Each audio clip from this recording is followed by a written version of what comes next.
There's a variety of ways to get education in dog training.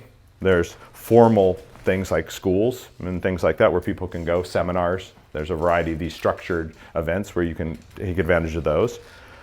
Dog training clubs are a great source of information. Usually they're focused on specific sports, but there's a lot of people in clubs that have a lot of experience and information. A lot of hobbyists out there know more than a lot of professional dog trainers do.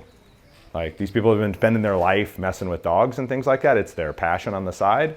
You can put yourself around these people relatively inexpensively. You have to take up a sport to do that, or whatever it is they're doing. But that's a great source of information.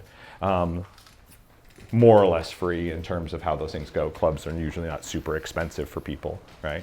You have to be a member and you have to be willing to work and do things in the club, but they're open to that kind of thing frequently. There's a lot of possibilities there, right? There's always the possibility of shadowing experienced trainers, right? Or mentoring, internships at places are another way you get those things. Sometimes they're difficult to get, right, at good places and things like that. That's a challenge, but it's another way of kind of approaching that. Mentorships, the guys have both talked about that. They have a podcast about mentorship, right? It's a routine thing. Also hard to get good mentors, but something that you can't be afraid to ask for, right?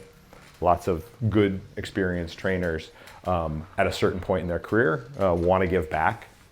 Like, there's a point at which they've achieved success, and it's nice to be able to help the next generation move forward. So the worst that can happen, as they said before, is they can say no, right? So put yourself out there, offer to help, offer to be around that, offer for other trainers to shadow them, do stuff for them to shadow them. Like, hey, if you're going to do consults, can I come along? I'll carry your stuff. I'll potty your dogs. I'll do all that kind of stuff. There's lots of potential opportunities there for you to be a fly on the wall, right?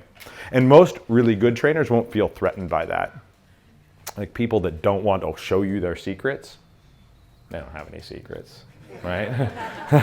The people out there that really know what they're doing want the information to go out there. They're not insecure about their place in it. They're not worried about you starting something that's going to take business from them. That's an insecure mentality that comes from somebody that doesn't really understand it.